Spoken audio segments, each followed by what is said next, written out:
కరీంనగర్ జిల్లా చొప్పదండిలో బీఆర్ఎస్ శ్రేణులు ఆందోళనకు దిగారు. మాజీ ఎమ్మెల్యే సుంకర్ రవిశంకర్ ఆధ్వర్యంలో నేతల గంగాధరలో రాస్తారోకో నిర్వహించారు.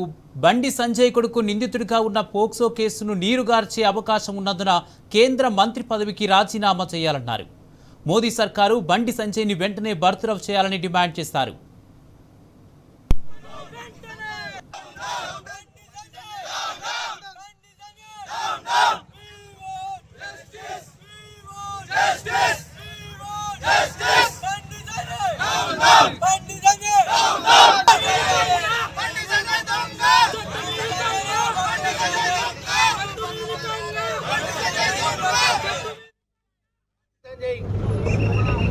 కొడుకు హోంశాఖ మంత్రి కొడుకు స్వయంగా మరి రేప్ చేసి అమ్మాయిని మరి వాళ్ళ పెళ్లి చేసుకోకుండా కేసులు కాకుండా ఇదే రేవంత్ రెడ్డి మరి రక్షణ కల్పించాడు.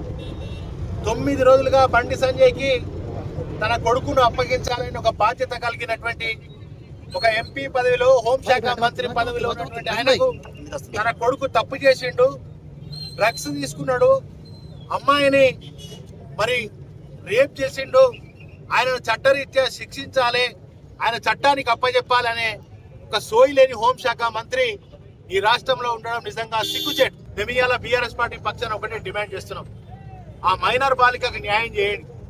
ఈయనను వెంటనే అరెస్ట్ చేశారు, కానీ మళ్ళీ కుట్రలు రేవంత్ రెడ్డి గారు బండి సంజయ్ కలిసి ఒక కుట్ర చేస్తున్నారని ఏ విధంగానైనా ఆ కేసులన్నీ తప్పించి ఆయనను తప్పించాలనే ఒక కుట్ర జరుగుతుంది.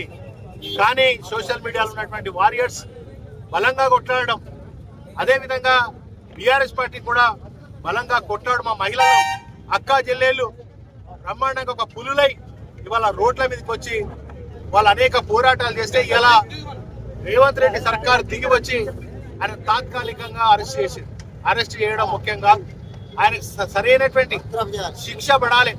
మరి భగీరథకు శిక్ష పడాలంటే ఆయనను వెంటనే హోంశాఖ మంత్రి పదవి నుంచి మరి నరేంద్ర మోడీ గారు బర్తరఫ్ చేయాలని మేము డిమాండ్ చేస్తా ఉన్నాం.